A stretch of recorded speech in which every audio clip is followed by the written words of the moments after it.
Merci. Nous allons passer aux choses de la vie, aux choses de la pensée, et dans le cadre du sujet qui est proposé à l'année aux intervenants ici, et pour ma part ce soir, il est important de rappeler que s'engager pour un rabbin, c'est bien évidemment être un enseignant de Torah d'une parole qui soit audible, accessible et intelligible à un maximum de gens. Être un rabbin, c'est être un acteur social, parce que les gens ne viennent pas vous dire leur joie. Ils ne viennent pas toujours pour vous demander ce qu'il faut faire lorsqu'une goutte de lait tombe dans une assiette de viande. Ils viennent très souvent pour vous parler de leurs difficultés, de leurs peines, de leurs soucis. Vous le savez, et c'est une grande part de l'activité rabbinique.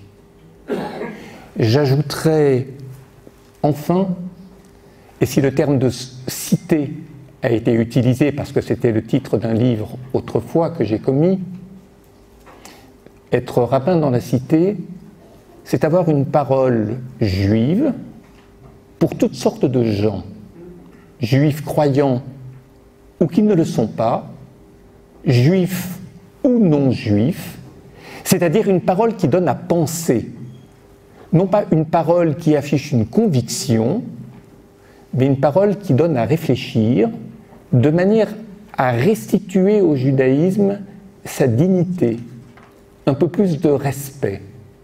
On peut ne pas être croyant et respecter une tradition. On peut ne pas être juif et respecter ce qu'est être juif, penseur et acteur. Éveiller des consciences, donner à penser, je viens de le dire, c'est tout le projet d'un engagement, d'une vie. 2 mots pour clore cette introduction.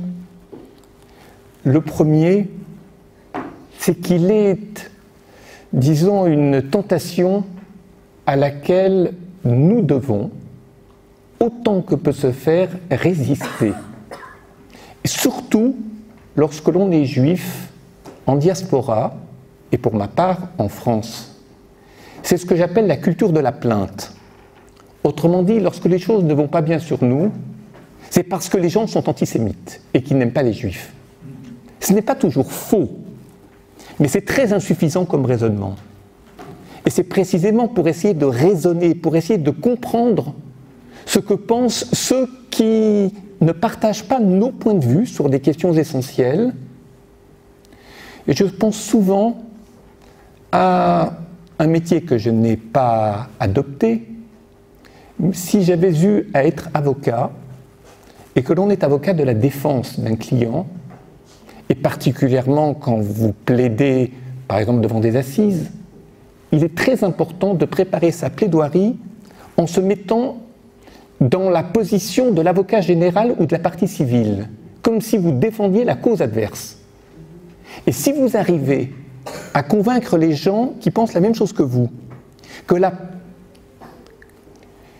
défense de la cause adverse est crédible, et non pas stupide, et non pas peu signifiante, alors vous, à ce moment-là, mais à ce moment-là seulement, vous pouvez commencer à construire votre plaidoirie. C'est-à-dire qu'il faut être capable de défendre les 2 thèses. Et si vous n'arrivez pas à défendre la thèse adverse, si vous n'arrivez pas à comprendre comment raisonnent ceux qui ne sont pas vos amis à ce moment-là, vous ne pouvez pas donner un crédit plein et rigoureux à la défense de vos propres intérêts. Et en tant que juif, en tant que rabbin, je me dois de réfléchir et de raisonner de la même façon. Dernière chose, mais ça c'est un encouragement à toujours plus de rigueur dans l'expression. Vous connaissez tous cette situation pour élèves de terminale de Camus, à savoir que mal nommer les choses du monde participe de l'obscurité du monde.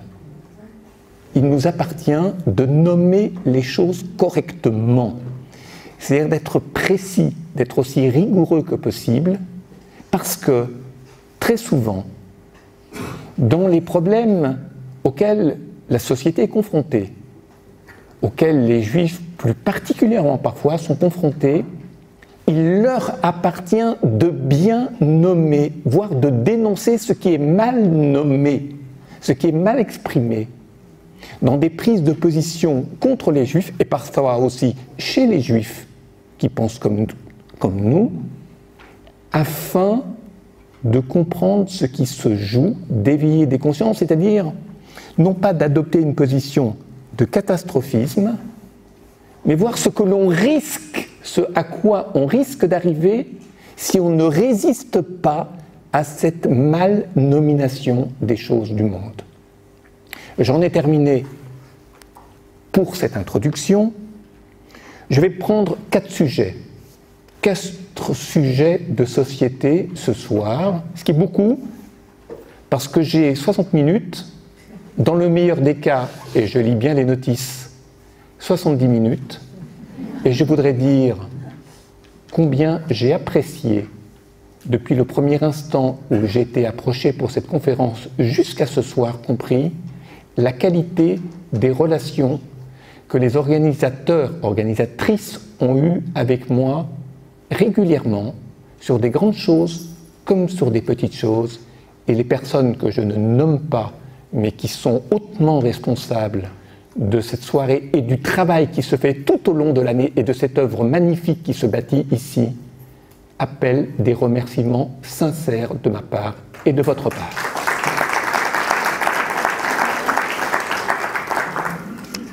Le premier sujet,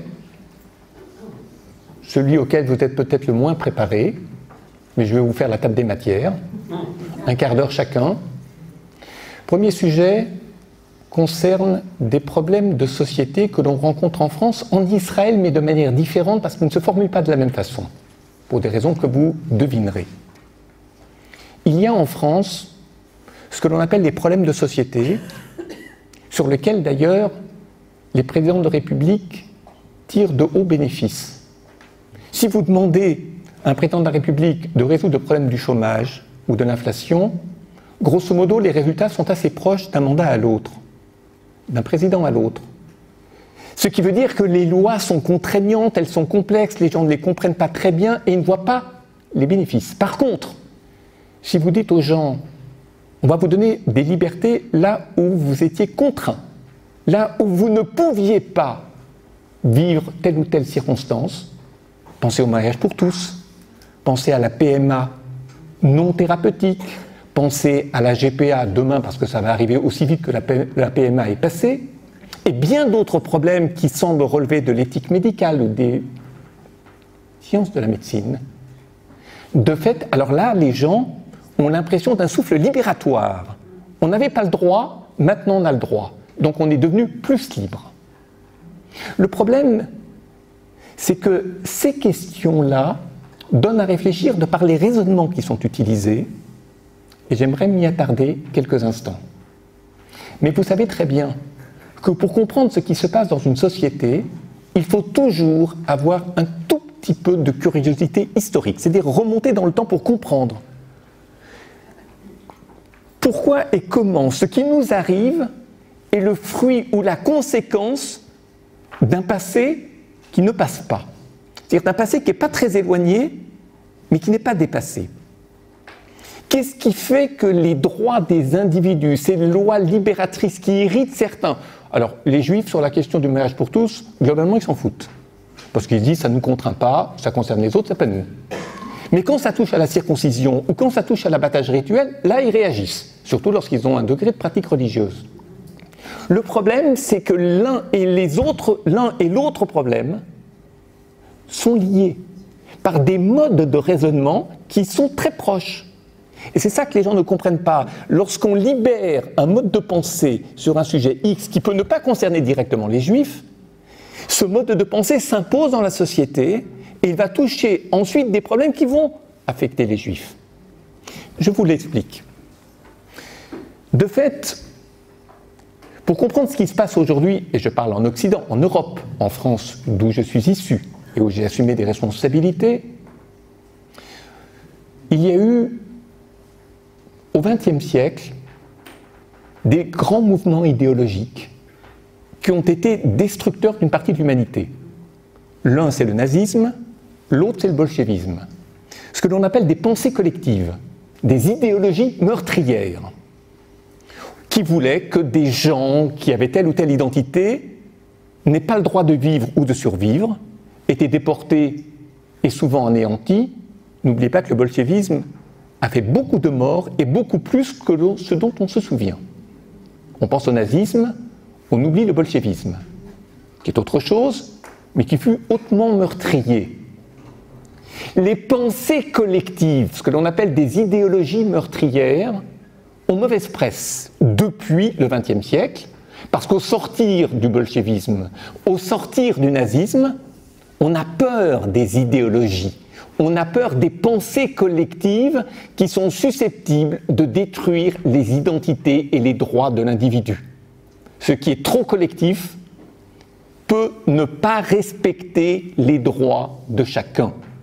Le XXe siècle l'a montré, on en a très peur, et c'est la raison pour laquelle, depuis la sortie du bolchevisme et du nazisme, petit à petit, on privilégie les droits de l'individu sur les principes collectifs.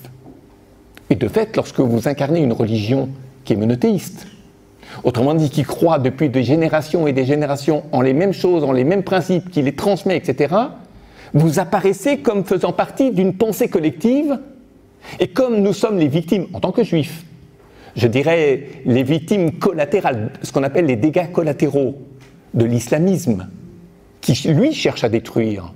L'orthodoxie juive ne cherche pas à détruire. L'orthodoxie juive, la plus rigoureuse, cherche simplement qu'on lui foute la paix et qu'on lui permette de respecter. Autrement dit, elle s'isole un peu du monde et elle demande qu'on la laisse tranquille. L'islamisme, les courants intégristes musulmans, eux, veulent détruire la société. Ils veulent, de ce fait, s'imposer. Donc, ils n'ont pas du tout la même attitude et les mêmes perspectives. Or, à partir du moment où on refuse de plus en plus les pensées collectives pour privilégier les droits de l'individu, les comportements minoritaires, tout ce qui donne aux individus des libertés nouvelles et la possibilité de voir leur liberté respectée devient hautement important dans la société occidentale.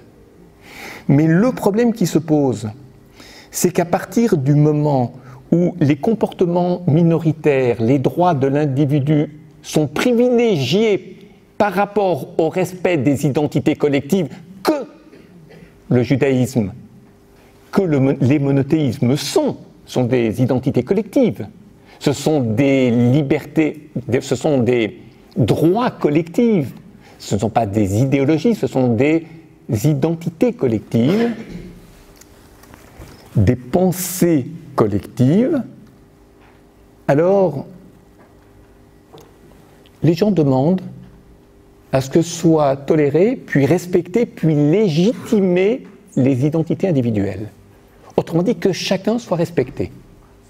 Jusqu'au respect, on est d'accord, mais là où les choses commencent à se gâter, c'est lorsque, au-delà du respect, on demande de légitimer ce que chacun est. Autrement dit, qu'il n'y ait plus de hiérarchisation entre les valeurs, mais que tout se vaut. Dans l'exemple du mariage pour tous, ce que l'on a voulu montrer, c'est que finalement, un mariage hétérosexuel et un mariage homosexuel, c'était pareil. Il n'y avait aucune raison de différencier ceci de cela, au nom de la liberté et de l'égalité. Sauf qu'il y a une confusion entre l'égalité et l'indifférencié. C'est-à-dire qu'une chose est égale à une autre, non pas parce qu'elle est identique, mais en termes de droits et de devoirs, il y a un équilibre. Un homme et une femme ne sont pas identiques. Être égaux, ça veut dire qu'ils ont non pas les mêmes droits et les mêmes devoirs, mais dans l'équilibre des droits et des devoirs, aucun n'est privilégié et aucun n'est discriminé. Ce qui n'est pas pareil. Mais il y a une singularité propre à chacun. Par contre, lorsqu'on ne raisonne pas de cette façon, et qu'on dit il n'y a aucune raison d'établir la moindre différence, jusqu'au mot mariage, entre un couple hétérosexuel et un couple homosexuel, c'est que l'on est passé de l'égalité à l'indifférencié. On ne supporte plus les moindres différences. Et à partir du moment où l'on confond l'égalité et l'indifférencié, vous savez ce qui se passe? On en arrive à un relativisme, c'est-à-dire que tout se vaut, tout est identique, tout se vaut, il n'y a plus de hiérarchisation dans l'ordre des valeurs, et ce relativisme conduit soit à une très grande permissivité, puisque tout se vaut, il n'y a pas de raison d'interdire, à l'exception d'un certain nombre de choses qu'il faut exclure de toute force. Aujourd'hui, c'est le racisme, aujourd'hui, c'est la pédophilie, aujourd'hui, c'est l'homophobie, mais je ne suis pas sûr qu'au fur et à mesure, petit à petit, des choses qui sont exclues aujourd'hui en arrivent à être interprétées autrement au nom de la liberté, du droit, de finalement, il y a des choses qu'on ne savait pas, mais maintenant qu'on sait, donc le ressenti ne sera plus le même, et que cette société de permissivité, je ne parle pas sur simplement la question des mœurs, je parle maintenant sur la question des valeurs, ce qui n'est pas la même chose. Je ne suis pas là pour dénoncer, je ne suis pas là pour pleurer sur les mœurs de la société, ça ne m'intéresse pas, c'est un état de fait. Ce qui m'intéresse, c'est de comprendre d'où l'on part et où on risque d'arriver, ce qui est autre chose. Ceci étant, lorsque vous vous référez à une identité collective comme l'est le judaïsme religieux, par exemple, la Torah, à ce moment-là, on vous dit, mais monsieur, vous êtes réactionnaire, vous n'êtes pas de votre temps. Autrement dit, vous ne savez pas vous remettre en question. À la limite, si vous étiez un juif libéral, on comprendrait. Mais un juif orthopraxe qui reste rigoureux sur sa pratique et qui sait qu'il y a des choses qui ne peuvent pas bouger pour des raisons précises, est considéré comme réactionnaire, c'est-à-dire opposé à la libération de l'individu, au don de droits individuels. Je l'ai dit tout à l'heure, je n'y reviens pas. Ceci étant, il faut aussi savoir, c'est que le grand vainqueur dans la société occidentale, c'est la démocratie. En tous les cas, c'est l'idéologie démocratique. C'est quoi la démocratie?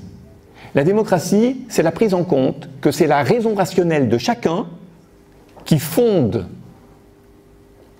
le droit à penser les choses de la vie et du monde et de la société, et qu'à la limite, s'il y a une majorité qui pense et qui raisonne d'une certaine façon, cette majorité a raison. Quand vous êtes monothéiste et que vous vous référez à la parole du Sinaï, ou à la parole du Christ pour des chrétiens, ou à la parole du Coran pour des musulmans, ça ne se passe pas à la majorité. Il n'y a pas un référendum pour savoir s'il faut pratiquer, pas pratiquer, croire, comment croire, etc. C'est comme ça, parce que depuis toujours c'est comme ça. Il peut y avoir des modifications, il peut y avoir des corrections, mais sur l'essentiel, on reste pareil. Ce qui veut dire quoi? Ce qui veut dire qu'en fait, vous apparaissez comme peu ouvert à la démocratie, peu ouvert au doute, à la remise en question, au principe de la majorité, au principe de la compréhension des choses, et ça fait très peur à un Occident qui craint que vous vous inscriviez dans un mouvement de pensée collective qui, quelque part, a des buts inavoués qu'on ne connaît pas encore, mais qui petit à petit se révéleront au détriment de la liberté et des droits de chacun. En disant cela, vous avez compris la partie la plus difficile de cette soirée, et moi je m'en trouve libéré de cette difficulté. Ceci étant, la démocratie, c'est la délibération. Est-ce que sur une halakha, on délibère à la majorité des gens? C'est pas comme ça que ça se passe. On délibère entre gens très compétents pour savoir quelle décision prendre. Mais on ne donne pas la parole à des gens qui ne connaissent pas le droit. C'est pas tellement valable pour la Torah, c'est valable pour toute culture, pour toute compétence dans une société. Mais pour la Torah, ça obéit à des règles strictes. En tous les cas, c'est la position qui est la mienne en tant que juif orthopraxe. Je n'aime pas le mot orthodoxe parce que ça renvoie à l'idée du dogme. Il n'y a pas de dogme dans le judaïsme. Par contre, il y a un strict respect des règles qu'il faut étudier pour pouvoir les comprendre et pour donner à réfléchir. Ça, c'est ce que l'on appelle l'orthopraxie, une rigueur dans la pratique et de l'étude pour donner à penser. Maintenant, je voudrais ajouter une chose, c'est que, prenez un exemple, celui de la circoncision. Alors là, on réagit, en Europe on réagit, en France on réagit, les Juifs réagissent, Ça touche pour le moment deux mitzvot, deux commandements, celui de la circoncision et celui de l'abattage rituel, avec cette volonté ou d'interdire l'abattage rituel, ou bien d'interdire la shrita sans étourdissement préalable, ce que nous n'autorisons pas. Alors, je veux dire une chose. On va prendre l'exemple de la circoncision et on va réfléchir ensemble à partir de... Vous savez, l'histoire de la circoncision a commencé notamment en Allemagne. Je vous rappelle les faits. Nous sommes le 7 mai 2012, un jugement à propos d'une plainte contre un médecin qui avait circoncis un enfant musulman. L'affaire est allée en cour d'appel de Cologne, qui a déclaré que la circoncision devait être considérée comme un délit de coups et blessures volontaires, même si elle était effectuée par un médecin, sauf si c'était pour des raisons médicales. Voilà l'arrêt. Dans les attendus du jugement étaient avancés deux arguments. Le premier, la circoncision est une atteinte à l'intégrité physique de l'enfant. Ça, c'est un argument classique. On ne touche pas au corps de l'enfant. Je dirais qu'à la limite, on peut comprendre ça. Je n'ai pas dit le partager, mais on peut le comprendre. Mais aussi, et c'est le deuxième argument, et celui-ci est beaucoup plus spécieux, une atteinte à sa liberté religieuse du fait qu'on impose à l'enfant un marqueur religieux irréversible alors qu'il n'est pas en position de choisir. En faisant la circoncision du petit garçon, 8 jours, ou à partir de 8 jours après la naissance, vous le marquez religieusement, définitivement. Et maintenant que vous avez présent à l'esprit tout le propos que j'ai tenu pendant le premier quart d'heure sur identité collective, respect des droits de l'individu, de sa liberté à choisir, le principe de la démocratie, etc., etc., vous comprenez qu'il y a quelque chose d'antidémocratique, il y a quelque chose, je dirais, qui est imposé par une identité collective, c'est-à-dire par une pensée collective, au détriment du droit de l'enfant à choisir sa propre identité. Voilà comment est argumenté l'arrêt du jugement à Cologne en mai 2012. Alors, il s'avère que j'ai eu à réagir là-dessus, j'étais grand-main de France à l'époque, et j'ai pris mon papier à lettres, et j'ai écrit à la députée allemande, socialiste, qui défendait le souci soit de supprimer la circoncision, soit qu'elle se passe différemment. Elle m'a tout de suite répondu qu'elle était fille d'une famille qui de tout temps s'était montrée résistante au nazisme, histoire de me mettre en confiance, on ne croit pas qu'il y ait des relents de point de suspension. Et ensuite, elle m'a expliqué sa position. Et puis, nous avons eu un échange de correspondance et nous nous sommes rencontrés. Mais on ne se rend compte que lorsqu'on a déjà eu un échange de correspondance pour connaître les arguments de l'autre et ne pas les découvrir pendant le temps limité d'une rencontre.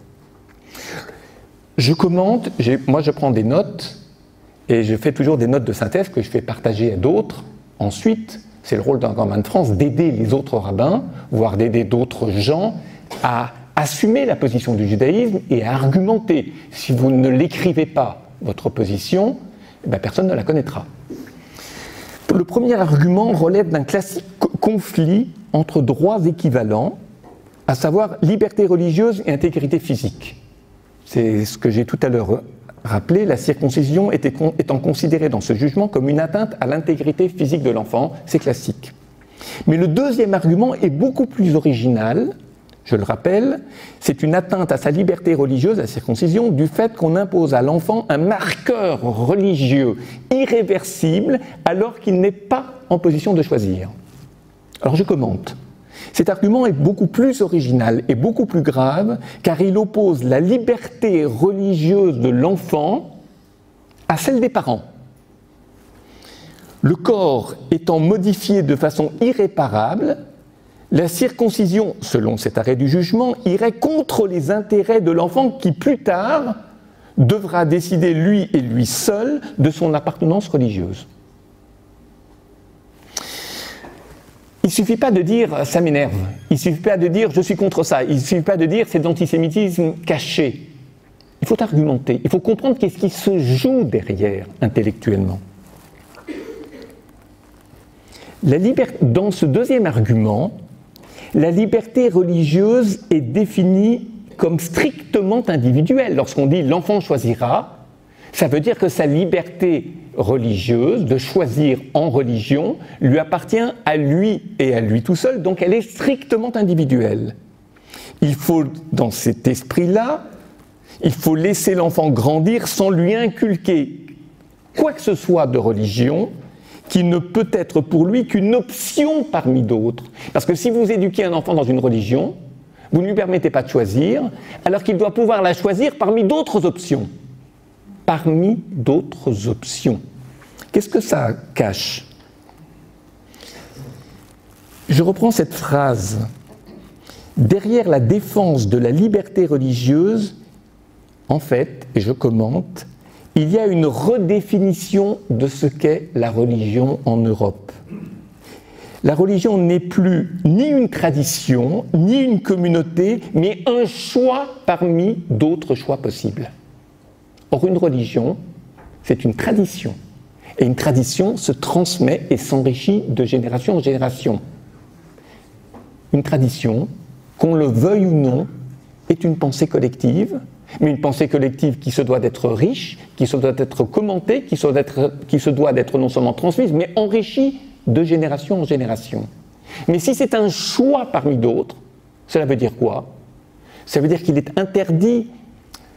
Tout à l'heure, j'ai employé le terme de marqueur, parce que c'est dans l'arrêt du jugement, c'est un marqueur religieux. Et quand c'est un marqueur religieux, ça veut dire qu'on inscrit sur le corps l'identité qu'on ne peut pas effacer, donc il y a quelque chose de supérieur aux autres choix, puisqu'on ne pourra plus l'effacer.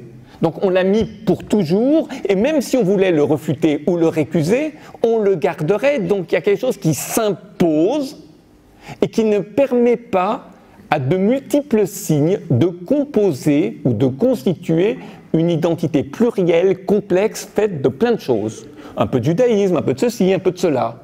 Et ensuite l'enfant choisit.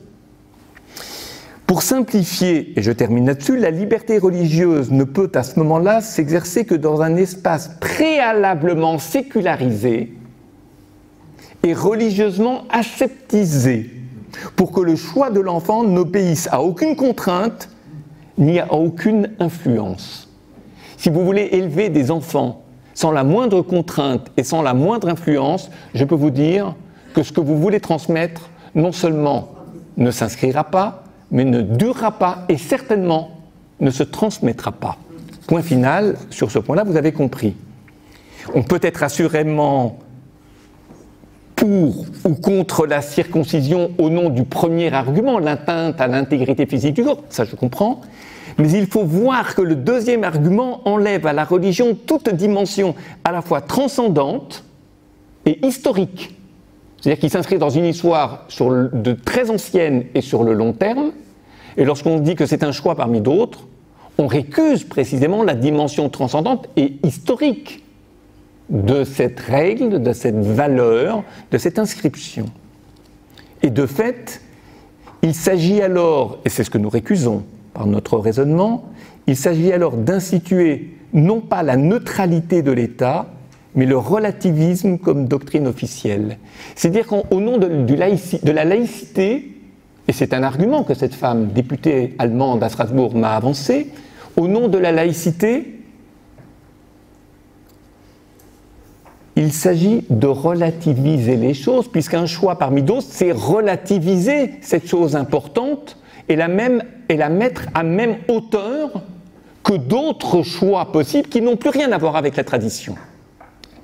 C'est ce que l'on appelle du relativisme.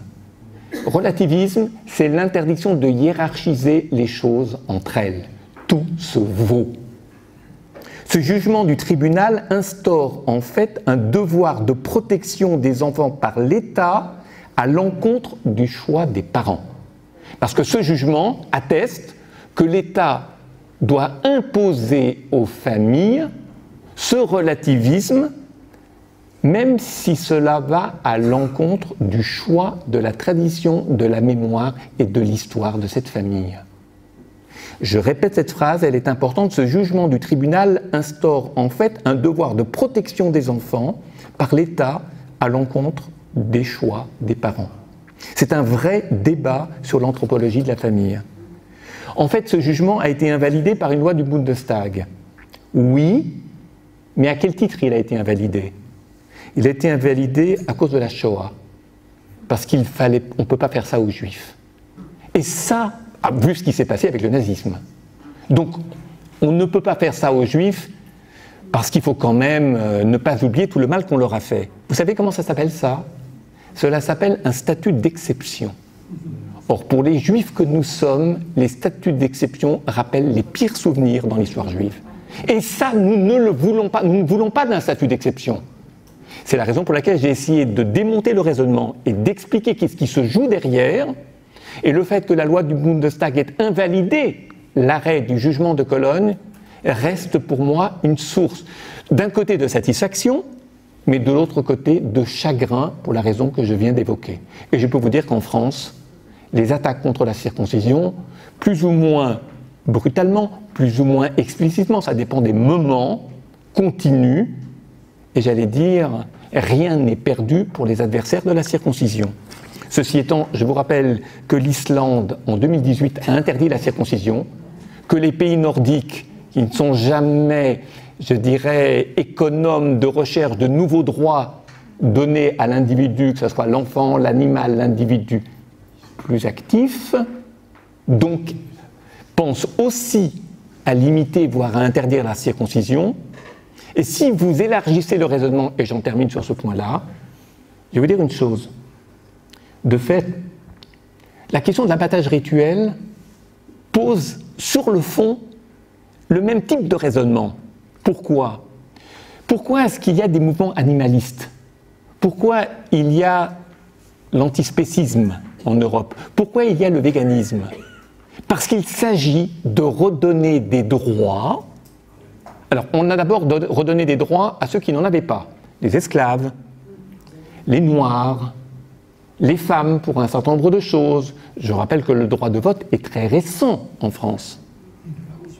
Ceci étant, et je rappelle d'ailleurs, entre parenthèses, vite refermées, que la question du droit de vote en Eretz Israël a fait l'objet d'une contradiction entre les deux grands rabbins d'Israël à l'époque, le Rav Kook d'un côté et le Rav Uziel de l'autre.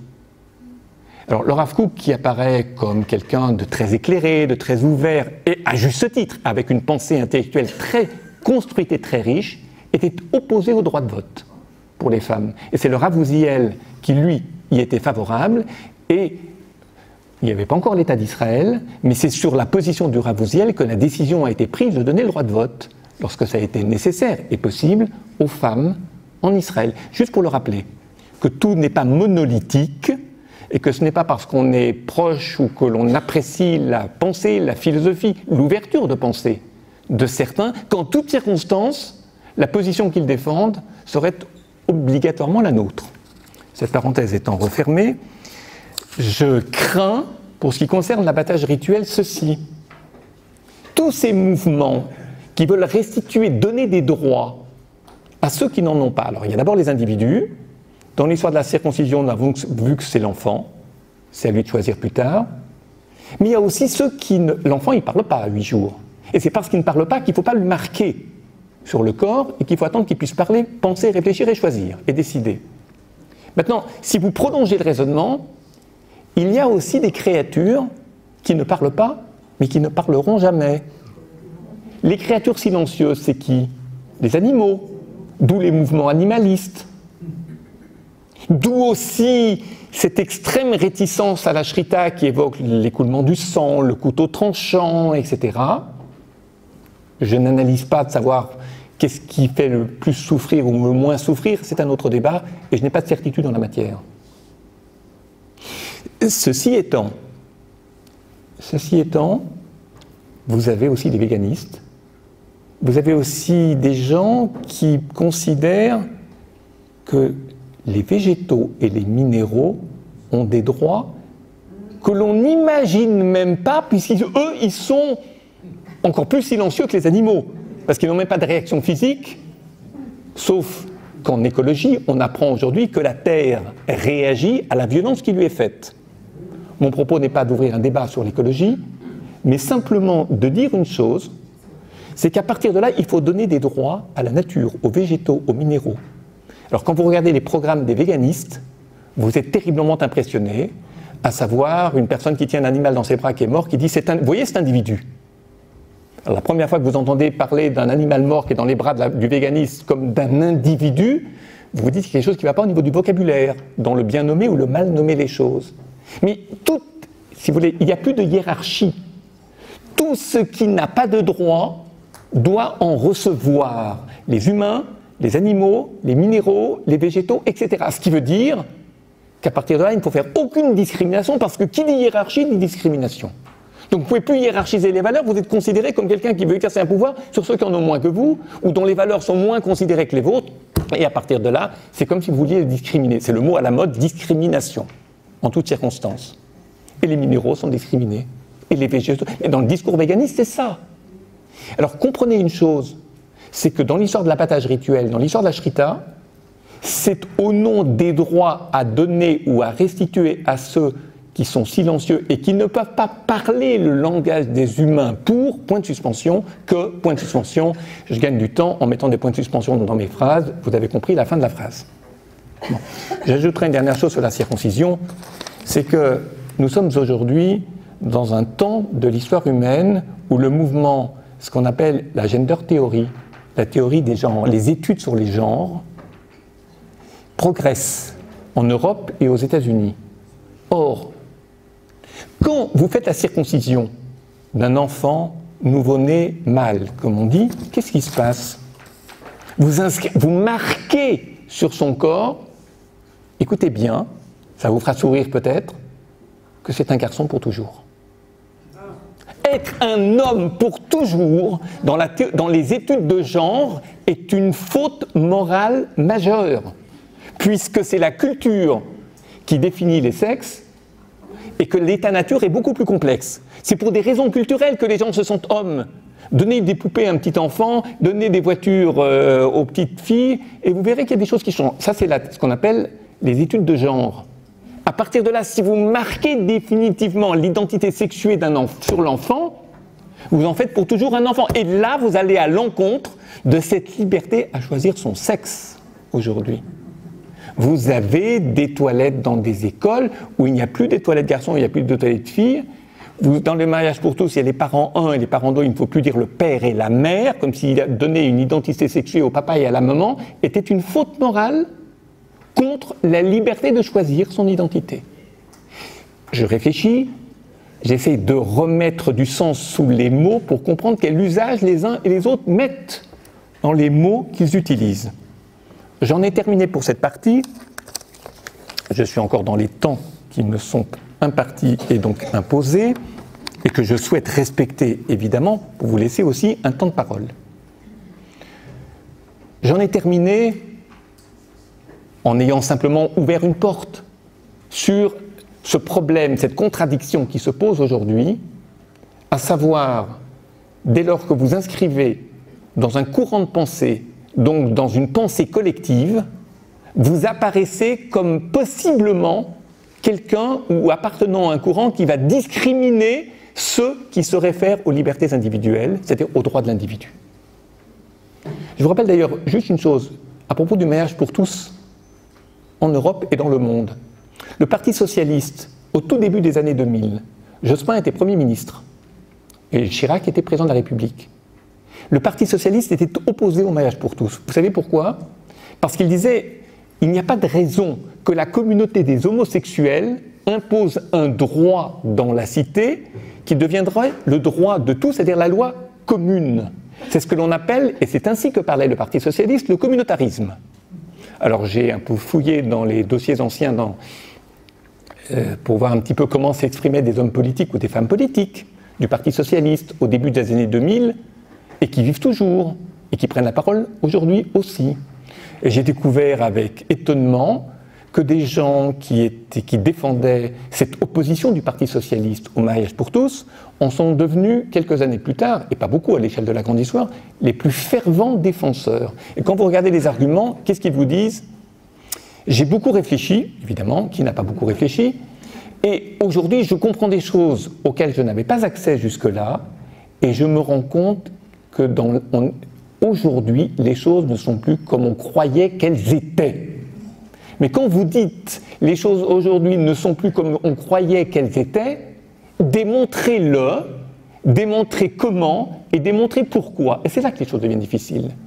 Parce qu'il y a souvent un abus de langage, c'est-à-dire que lorsqu'on a subi quelque chose, voilà, vous décidez que vos parents n'ont pas fait que des bonnes choses. Vous en avez marre de vos parents, vous ne les respectez plus. L'hébreu dit qu'Abeid et Tabira Vetimera donne son poids, c'est-à-dire donne son poids juste à ton père et à ta mère. Si tu veux donner du sens à ta vie, c'est-à-dire donner du sens aux jours, avoir des jours pleins, longs, au sens de richesse, pas au sens de durée, sinon tout le monde respecterait ses parents, pas peur de la mort. Maintenant, quand on dit donne son juste poids à ton père et à ta mère, si tu veux donner du sens à ta vie et avoir une vie pleine, une vie qui fasse sens, cela veut dire que le poids de ton père et le poids de ta mère ne soient ni trop lourds ni trop légers. Mais en toutes circonstances, tu les respectes.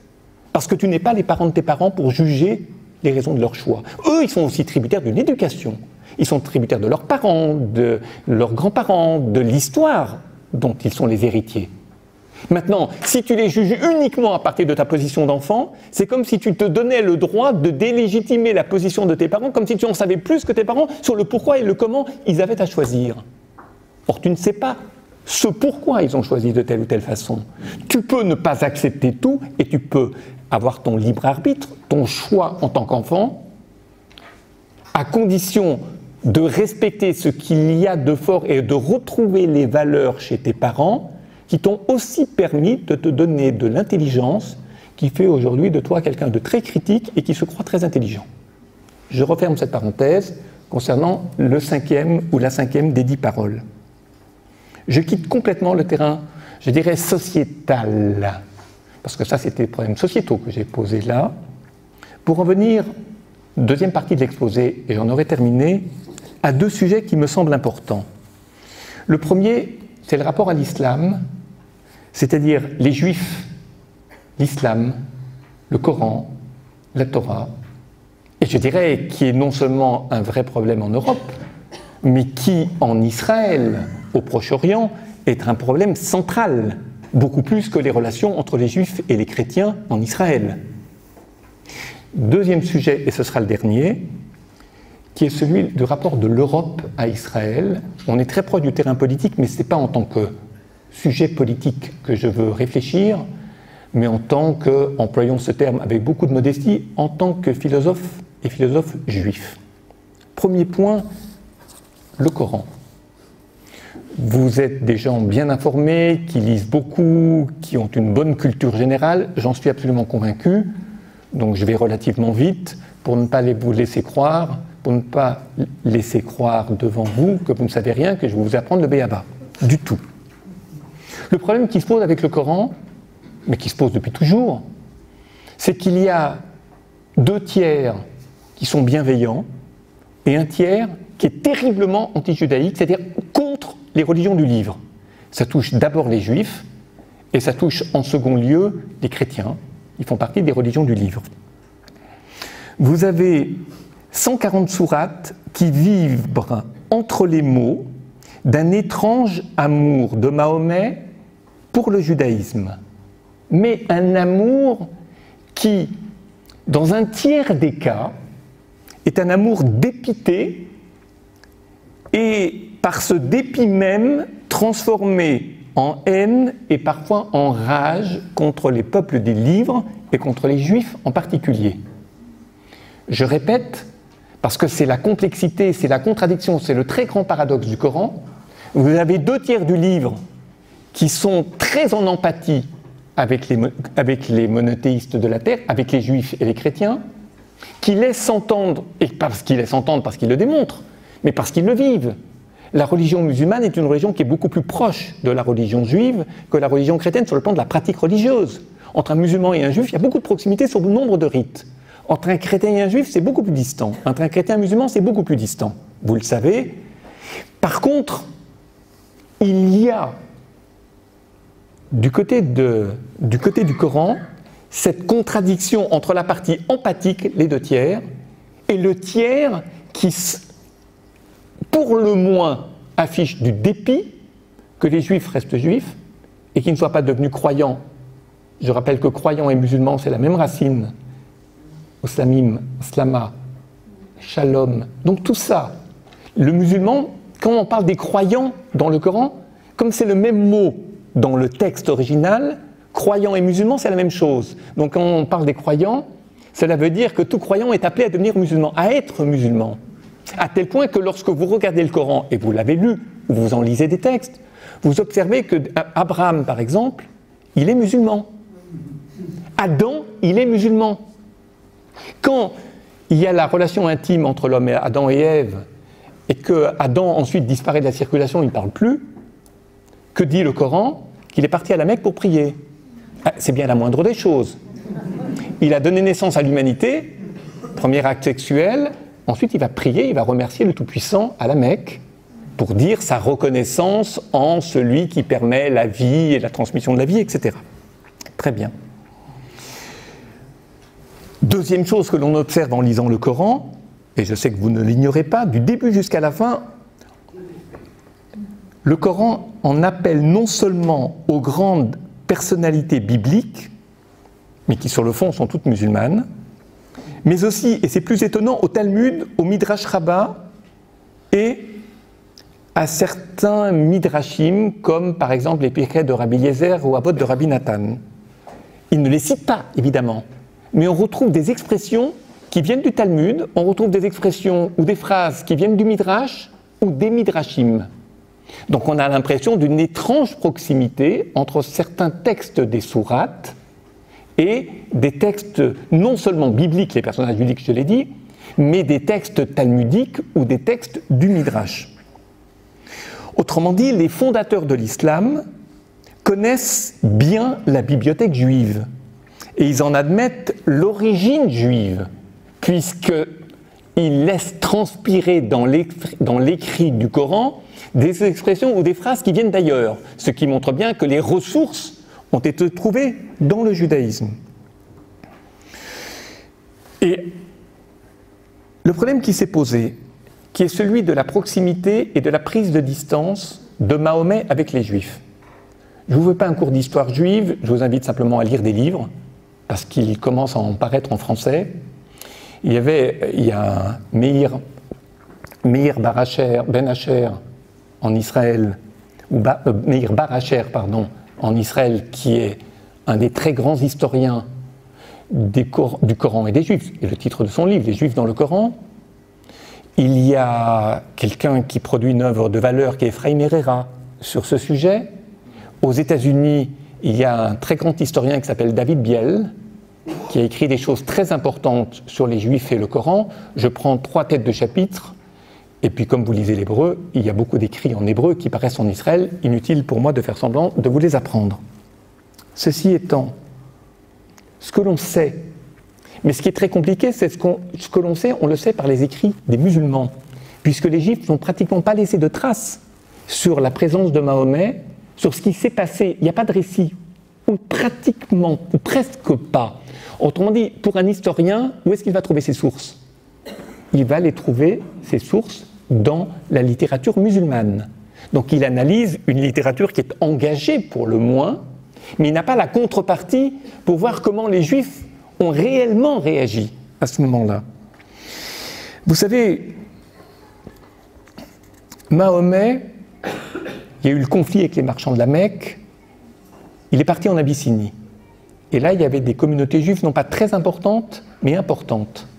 Et manifestement, c'est durant cette période de sa vie que Mahomet, qui avait, disons, une impulsion monothéiste, qui avait découvert, c'est un homme inculte, c'est un homme qui vient du désert, c'est un homme qui vient du polythéisme, c'est pas un intellectuel, Mahomet, pas quelqu'un qui était à l'école, qui a appris à lire, qui a appris à écrire, qui a une révélation, qui découvre le monothéisme et qui nourrit cette découverte du monothéisme de sa proximité avec les communautés juives d'Abyssinie.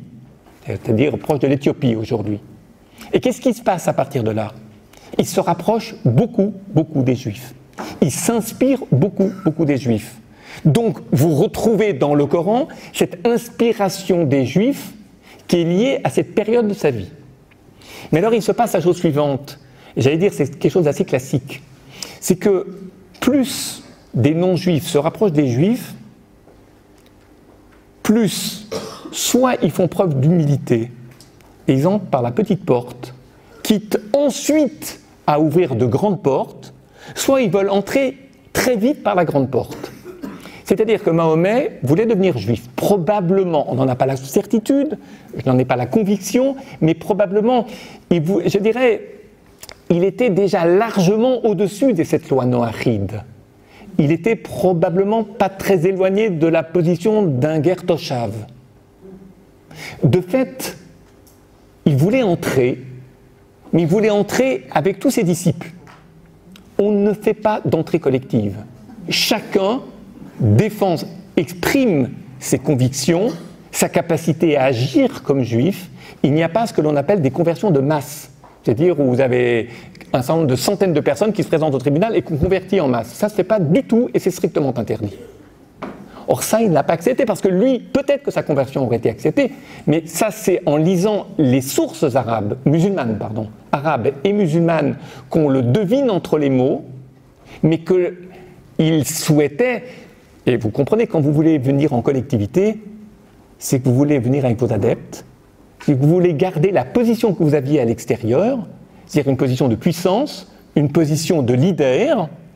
Or, le problème qui se pose, et ça s'est posé pour des gens qui sont devenus des très grands érudits du judaïsme, on leur a dit, vous entrez, mais la première qualité que l'on a lorsqu'on entre dans le judaïsme, c'est l'humilité. C'est-à-dire qu'on ne sait rien. Et que tout reste à savoir, et qu'on fait très peu de choses, et que beaucoup de choses sont désormais à faire. Si vous entrez en groupe, ça veut dire que vous inscrivez une démarche politique, c'est-à-dire que vous faites entrer une collectivité avec l'idée d'emblée de vous positionner au sein de la collectivité. Alors il y a des rapports de force, il y a des rapports de pouvoir, il y a des problèmes de hiérarchie qui sont sous-entendus dans cette démarche, et ça lui a été refusé. Est-ce que c'est bien? Est-ce que ce n'est pas bien? J'avoue que je n'en sais rien. Vous savez, il y a cette femme, et je ne veux même pas citer son nom pour aller plus vite, qui est venue demander à Abraham de se convertir. Question de mariage avec des enfants. Abraham a refusé.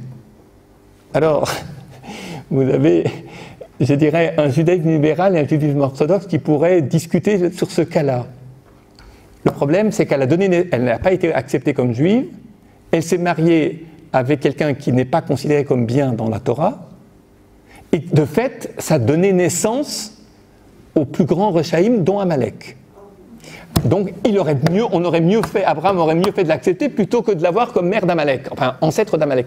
Maintenant, à l'envers, on dira, mais regardez, combien son désir de conversion était tordu, puisque dès lors qu'on ne l'a pas accepté tel qu'elle voulait être acceptée, elle a donné naissance à une des pires atteintes au droit du judaïsme, c'est-à-dire au monothéisme. Autrement dit, vous comprenez les deux modes de raisonnement. Je peux comprendre les deux, même si mon choix est fait. Mais je comprends, c'est-à-dire c'est la tentation de l'expliquer comme ci ou de l'expliquer comme ça.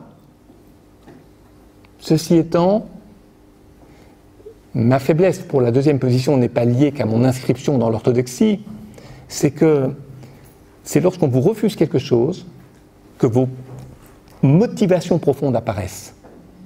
C'est-à-dire où la position narcissique, c'est-à-dire dans la gratification, vous est ôtée. Alors que faites-vous lorsque vous n'êtes plus gratifié? Que faites-vous lorsqu'on ne vous récompense plus? Que faites-vous lorsqu'on ne vous fait plus de compliments? Est-ce que vous devenez méchant? Ou est-ce que vous retravaillez pour montrer que vous méritez véritablement le titre auquel vous voulez accéder? Le problème qui s'est posé là, et vous savez qu'en un premier temps, le lieu de prière était musulman, le premier lieu était tourné, la Qibla était tournée vers Jérusalem, ensuite était tournée vers la Mecque, tout ça vous connaissez. Et la question que Mahomet a probablement dû se poser, je la formule de cette façon, pourquoi les Juifs gardent-ils pour eux seuls ce trésor qu'est le monothéisme? D'accord, je viens d'ailleurs, nous, les Arabes, nous venons d'ailleurs. Mais on reconnaît votre monothéisme, on reconnaît que vous jouez un rôle très important. Aidez-nous à propager cela dans le monde entier. Ce n'est pas seulement parce que les Juifs ne font pas de prosélytisme, ce n'est pas parce qu'ils vivent en protégeant leur héritage, en le nourrissant et en l'enrichissant, sans chercher à le dispatcher dans le monde entier, que l'on ne peut pas se poser la question de l'universalisation d'une croyance. Saint Paul, pour parler comme les chrétiens, le paulinisme, c'est quoi? Paul trouvait, au départ, il est très bienveillant avec les Juifs, et petit à petit, il s'en éloigne, jusqu'à devenir discriminant et critique, ce qu'il appelait le pharisianisme, les rabbins, etc. Pourquoi? Parce qu'au départ, il dit, c'est dommage que les Juifs gardent pour eux ce trésor.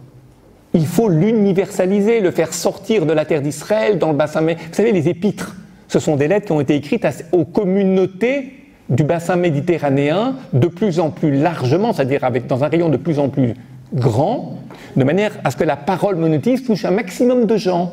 C'est le souci d'universaliser une parole qui relève d'un particularisme, l'universalisation des particularismes. Les Juifs n'ont pas accepté la démarche paulinienne.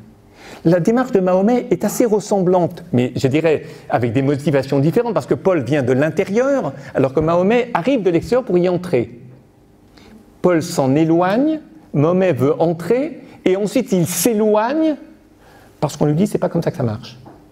Notre souci, c'est pas d'universaliser le judaïsme, de le livrer à tout le monde, parce qu'on sait qu'à partir du moment où il faut l'élargir pour le faire rayonner, on est obligé de faire des coupes de manière à ce que les gens puissent comprendre, s'intégrer, sinon ça va être très compliqué.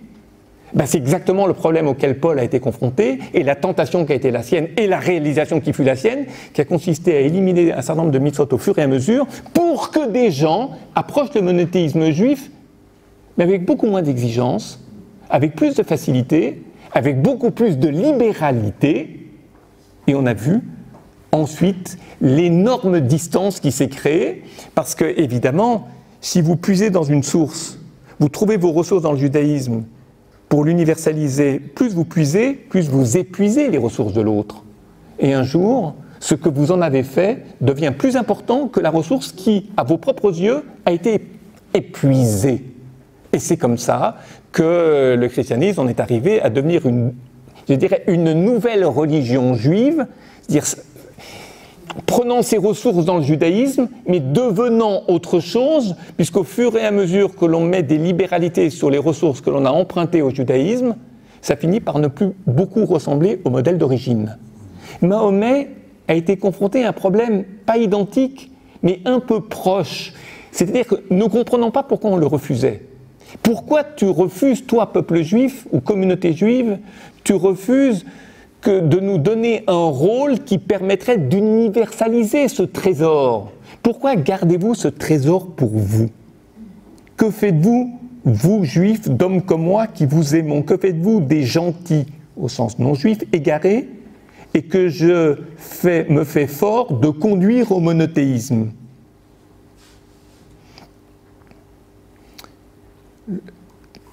Je termine ce point-là sur une question. C'est que, évidemment, on peut se demander qu'est-ce qui se serait passé si à la place des rabbins des communautés d'Abyssinie, il y avait eu des personnalités comme Maïmonide ou comme Élie Ben Amozeg, pour prendre deux exemples différents de l'histoire juive.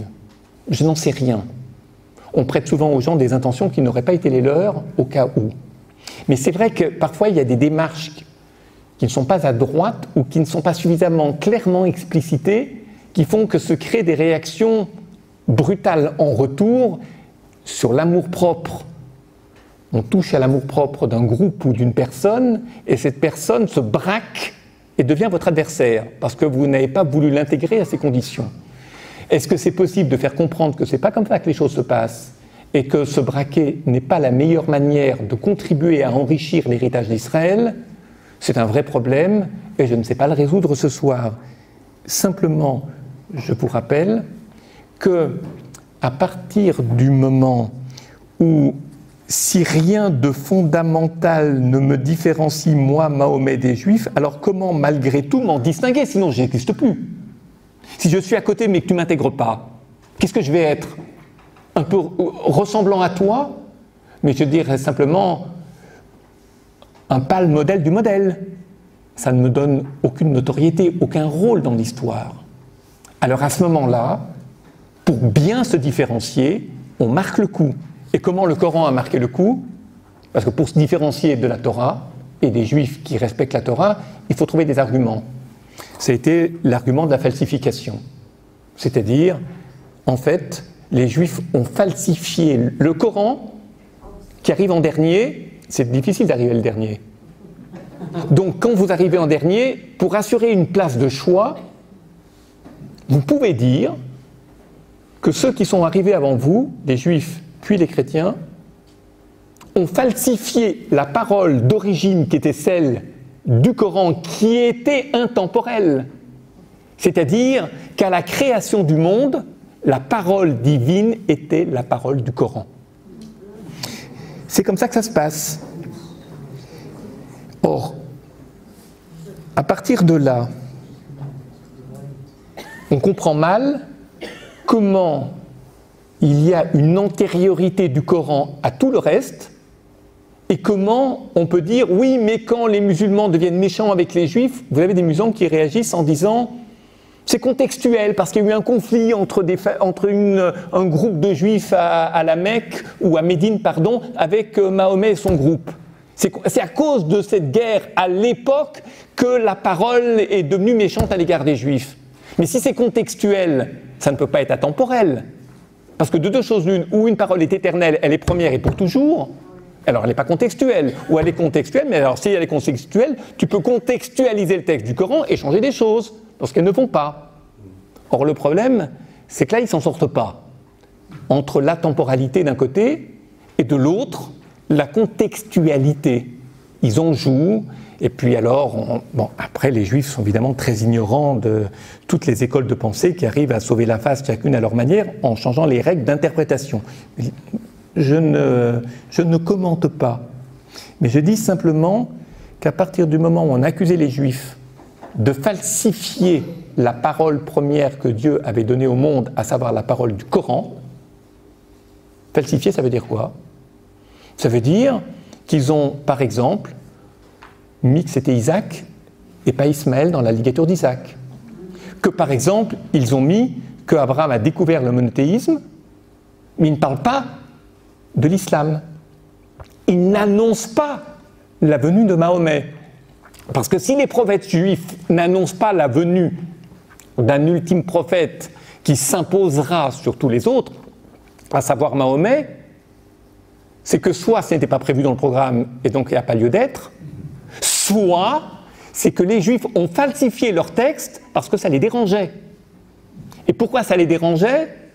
Parce que probablement, ils savaient que Mahomet était quelqu'un de très fort et comme ils craignaient de perdre leur antériorité, de perdre leur, je dirais pas leur supériorité, mais leur particularisme puissant, alors ils ont changé des choses dans le texte pour que les musulmans se retrouvent en difficulté. Et heureusement que l'islam a bonne mémoire, il a gardé la version originale du Coran. C'est comme ça que ça se passe. Falsification, c'est-à-dire soit ils ont supprimé des choses, soit ils les ont falsifiées. Les Juifs. Autrement dit, le vrai texte, c'est pas la Torah, c'est le Coran. Ça rappelle quelque chose. Parce que Paul, finalement, est arrivé à la même chose. C'est-à-dire à la théologie de la substitution. Le Vérus Israël, c'est l'Église qui dit la vraie parole, alors que les Juifs, c'est pas qu'ils ont falsifié leur texte. Le christianisme n'a jamais dit ça, ni qu'ils ont supprimé des choses, parce que l'annonce de Jésus n'était pas prévue. Mais en termes d'interprétation, ils ont été initiateurs, mais pas définitifs.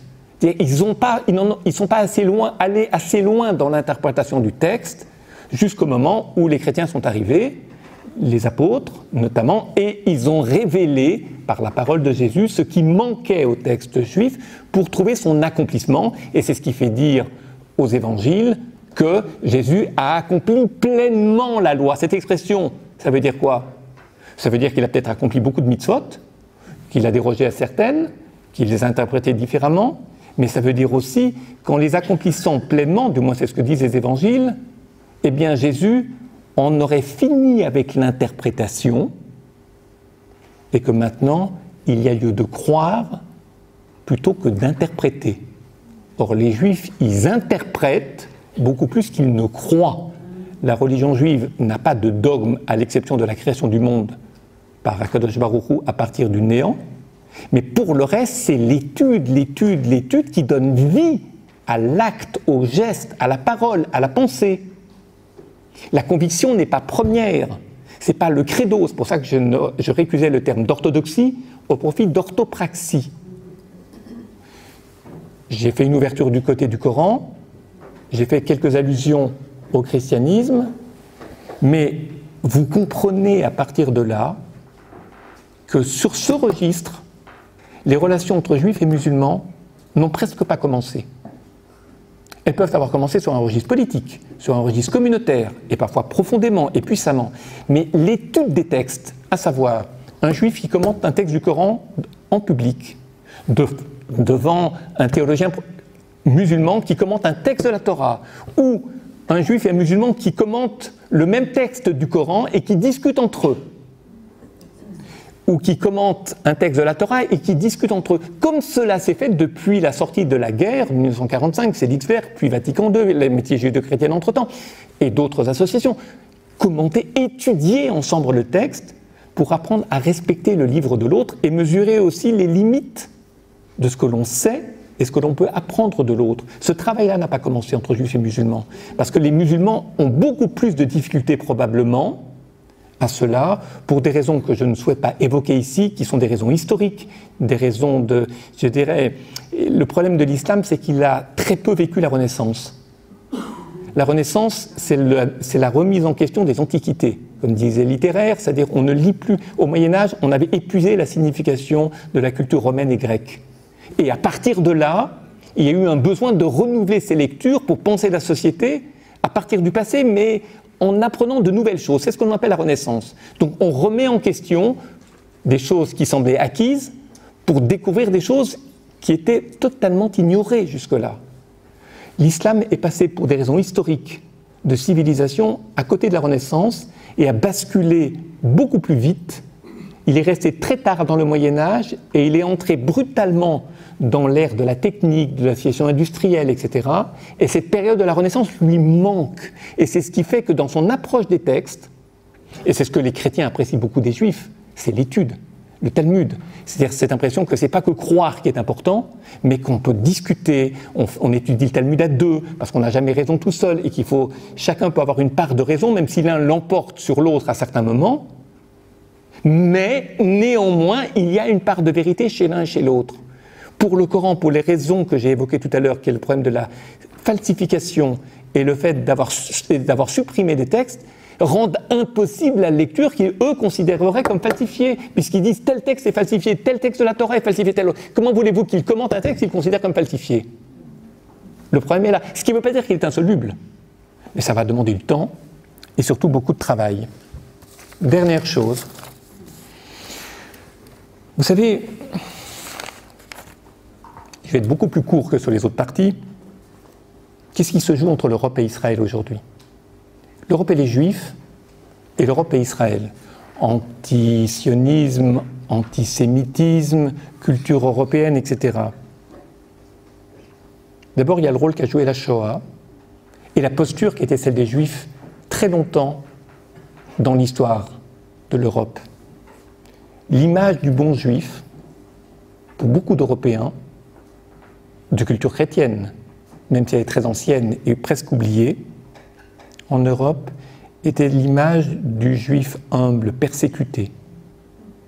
Et à partir de 1967, s'est substituée à cette image du Juif humble et persécuté, celle du colon, arrogant et agressif. L'image des tanks qui descendent vers Jéricho, depuis les crêtes de Jérusalem, dans la vallée du Jourdain, est destructrice pour l'image, je dis bien pour l'image du Juif humble et persécuté.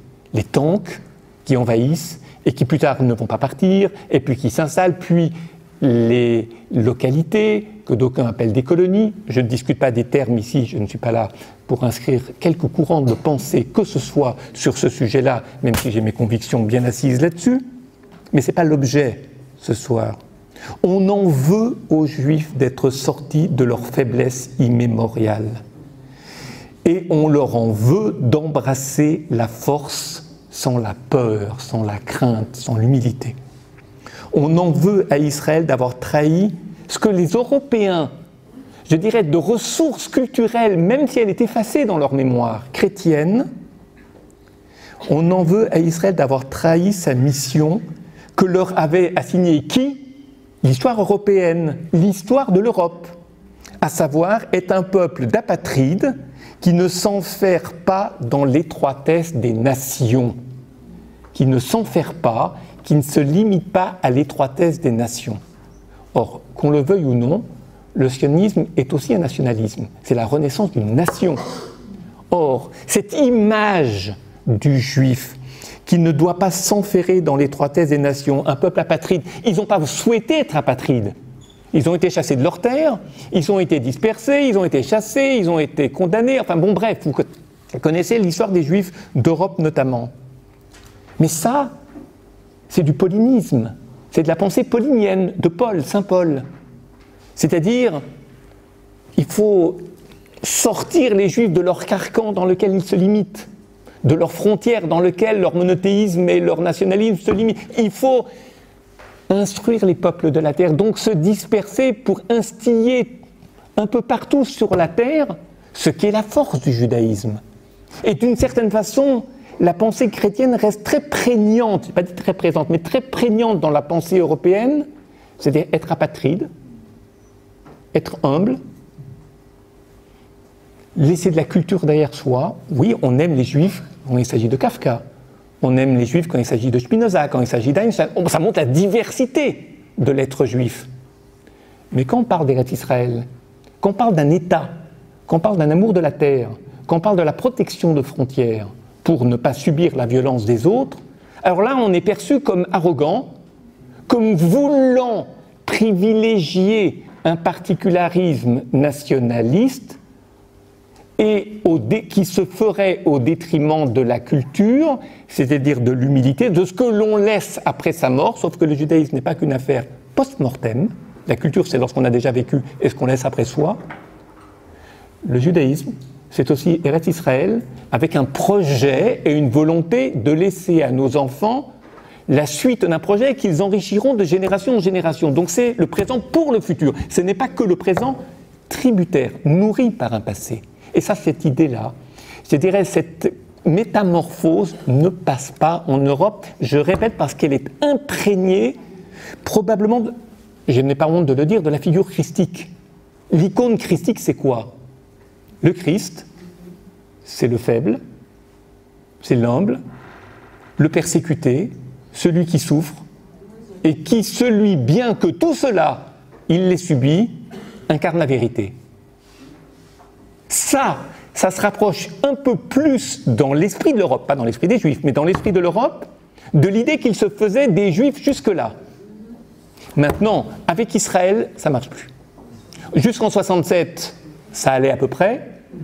Depuis 67, ça ne marche plus, sans commentaire, vous le savez.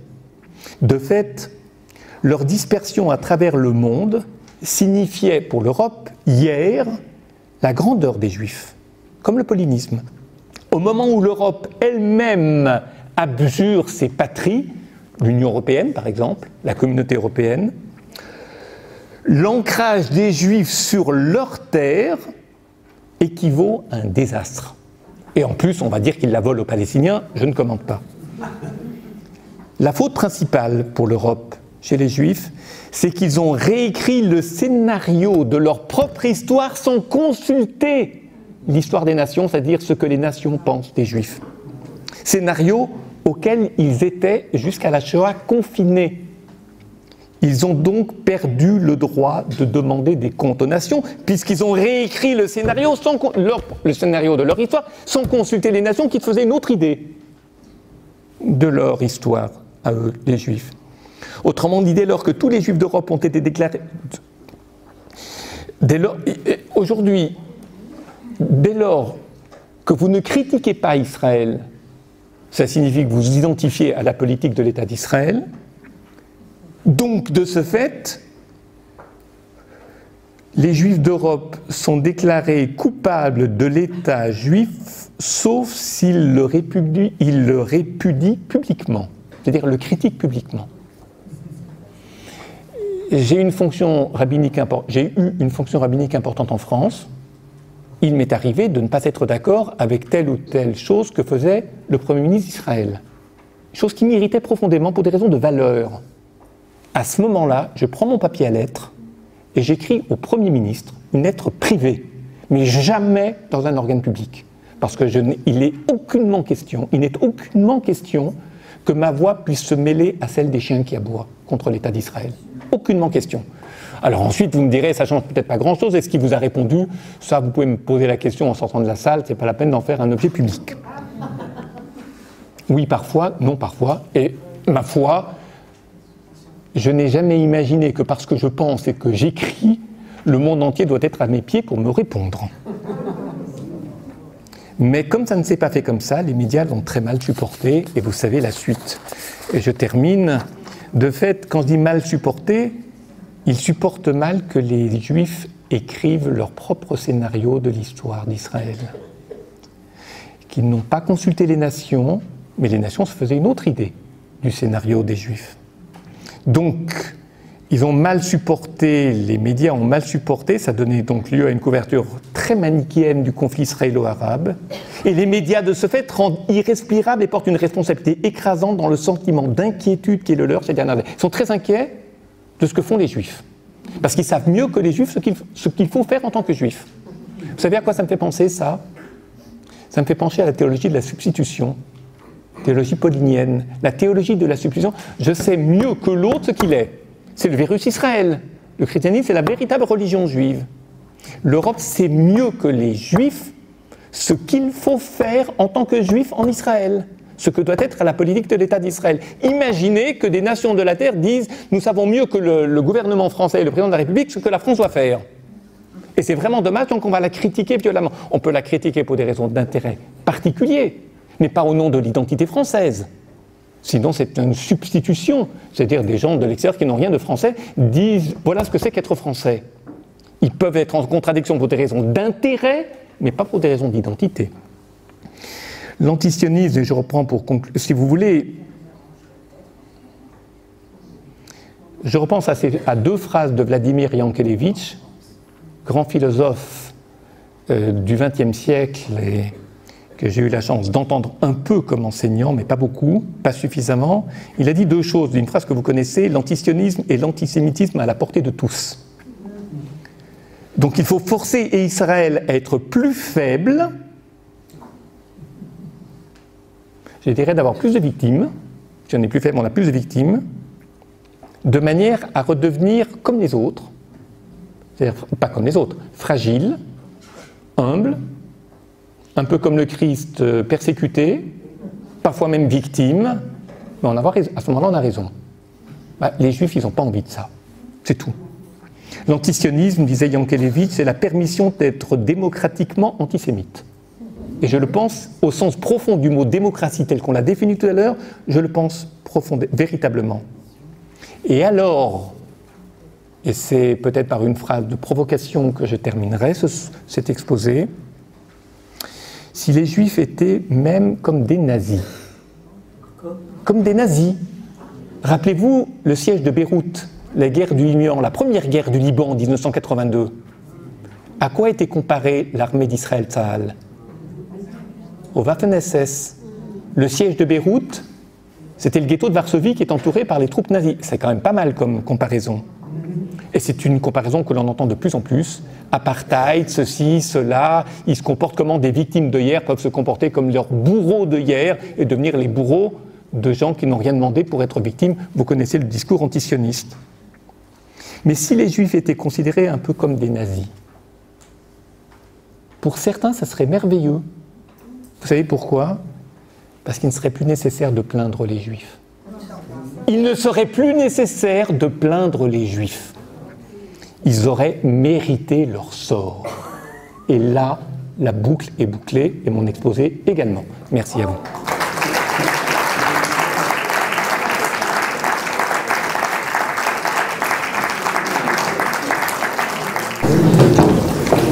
Je crois qu'une démonstration aussi exemplaire de l'engagement d'un homme juif comme celle que nous avons eue ce soir, je crois qu'on a eu beaucoup de chance. Je voulais infiniment vous remercier d'avoir, sans embâche, confronté tous ces sujets d'une importance extraordinaire. On va passer au débat. Je vais demander au professeur Denis Charvet de venir animer. La première question est toujours la plus redoutable, surtout lorsqu'elle vient du modérateur. Je m'attends au meilleur. Je ne suis pas sûr, comme c'était un peu au pied levé que Claude m'a prié de remplacer, donc je n'avais pas préparé de questions préalables, et j'en réserve une quand même. Mes chers monsieur, je suis honoré de votre présence à mes côtés. Merci, moi aussi, et nous tous d'ailleurs. Incontestablement, nous avons entendu une leçon magistrale, réfléchie, pesée à la lumière de la tradition, mais tout en se confrontant aux idées des Lumières, aux idées de l'individu, certes dans une charge polémique.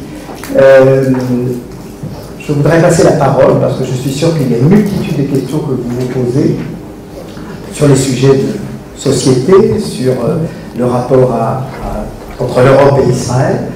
Et puis je me réserve le droit effectivement de vous en poser une à la fin.